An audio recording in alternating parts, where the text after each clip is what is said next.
Assalamualaikum warahmatullahi wabarakatuh. Di sini saya Ayunda Imamah yang ingin menjelaskan tentang analisis bahasa.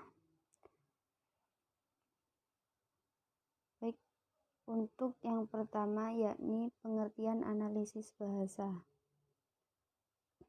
Secara umum, arti analisis adalah aktivitas yang memuat jumlah kegiatan seperti mengurai, membedakan, memilah sesuatu untuk digolongkan dan dikelompokkan kembali menurut kriteria tertentu. Kemudian dicari kaitannya dan ditafsirkan maknanya.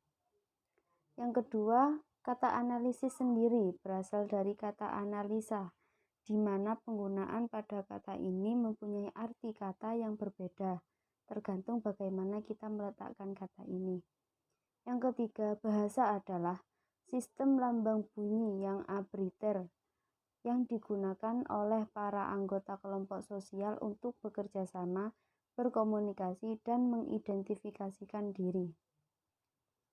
Jadi, pengertian analisis bahasa menurut Kamus Besar Bahasa Indonesia adalah penelaahan yang dilakukan oleh peneliti atau pakar bahasa dalam menggarap data kebahasaan yang diperoleh dari penelitian lapangan atau dari pengumpulan teks penelitian kepustakaan. Selanjutnya, manfaat analisis. Manfaat analisis yang pertama, 1. Dapat membantu guru untuk mengetahui kesalahan yang dibuat, daerah kesalahan, sifat kesalahan, sumber kesalahan, dan penyebab kesalahan. Jadi, guru jika telah menemukan kesalahan-kesalahan, guru dapat mengubah metode dan teknik pengajar yang digunakan, dapat menekankan aspek bahasa yang perlu diperjelas, dapat menyusun rencana pengajaran remedial, dan dapat menyusun program pengajaran bahasa itu sendiri. Dengan demikian, jelas bahwa analisis kesalahan dengan bidang kajian yang lain, misalnya pengelolaan kelas, penyusunan ujian bahasa, bahkan pemberian pekerjaan rumah ada hubungannya timbal balik. Untuk yang kedua, dapat digunakan untuk menentukan urutan sajian, menentukan penekanan dalam penjelasan dan latihan, memperbaiki pengajaran remedial, memilih butir-butir yang tepat untuk mengevaluasi penggunaan bahasa siswa. Nah, selanjutnya yakni fungsi bahasa. Fungsi bahasa ada 5.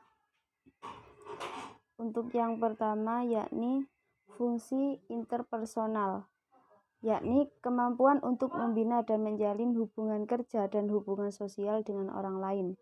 Hubungan ini membuat hidup kita dengan orang lain menjadi lebih baik dan menyenangkan. Yang kedua, fungsi direktif. Fungsi direktif yaitu fungsi di mana fungsi ini memungkinkan kita untuk mengajukan permintaan, memberi saran, membujuk, meyakinkan, dan sebagainya. Hal ini menjadikan semua keinginan kita bisa dikomunikasikan dengan baik. Untuk yang ketiga yakni fungsi referensial. Fungsi referensial ini berhubungan dengan kemampuan untuk penulis atau berbicara tentang lingkungan kita yang terdekat dan juga mengenai fungsi metalinguistik. Untuk yang keempat, fungsi imajinatif. Fungsi imajinatif berhubungan dengan kemampuan untuk menyusun ritme baik bahasa lisan maupun tulisan. Tidak semua manusia bisa menetapkan fungsi ini, kecuali bagi mereka yang memiliki talenta terhadap fungsi ini.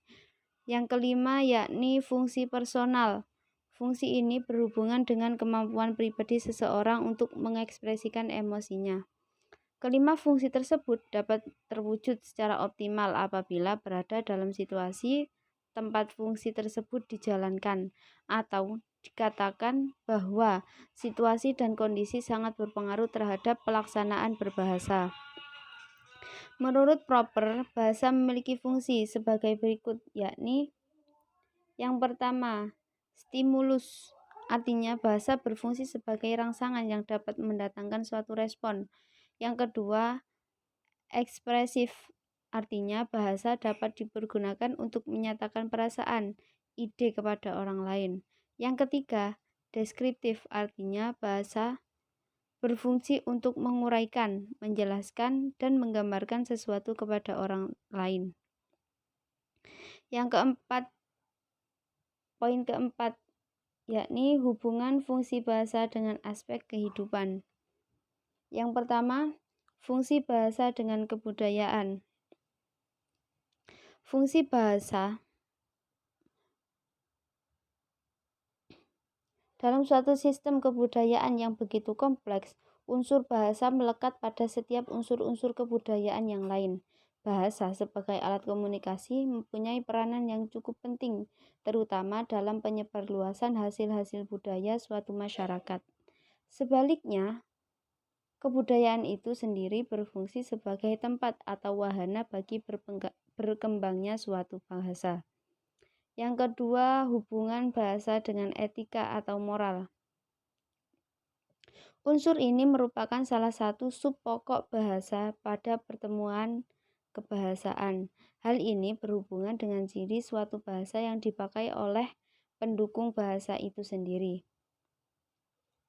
Untuk lebih mudahnya, dapat dilihat pada unduk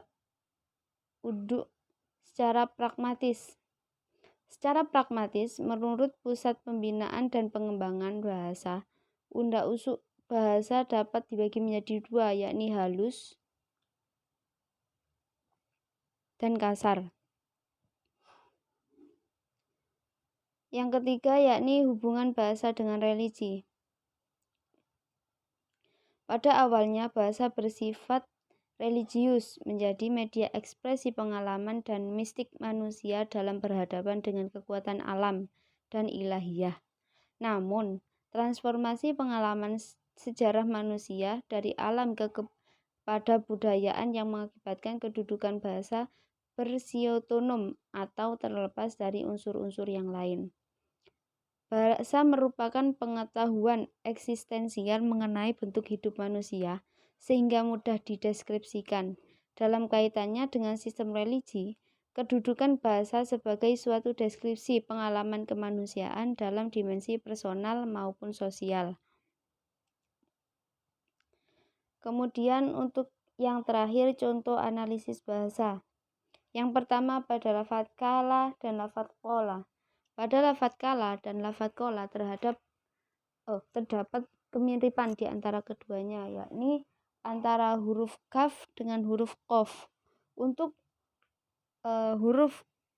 lafadz kala diawali dengan huruf kaf dan lafadz qola diawali dengan huruf qof. Namun pada lafadz qof dan kaf ada kemiripan sedikit. Jika kita kurang meneliti, kurang banyaknya latihan, maka kita akan mengalami kekeliruan. Karena pada kedua lafaz tersebut memiliki arti yang berbeda. Untuk yang pertama, kala berarti sebagai mengukur, menimbang. Sedangkan untuk lafaz qola berarti mengucap atau bersabda. Pada lafaz yang selanjutnya, yakni burun dengan birrun, sama saja, hanya saja pada kedua lafaz tersebut ada perbedaan pada harokat dan maknanya. Namun jika pada konteks lafaz yang tanpa harokat, maka kita harus berhati-hati untuk menyesuaikan makna aslinya. Maka harus melihat dari kalimat yang sebelumnya mengandung makna yang berharokat dhamma atau berharokat kasroh. Sekian dari saya, apabila ada kurangnya mohon maaf. Wassalamualaikum warahmatullahi wabarakatuh.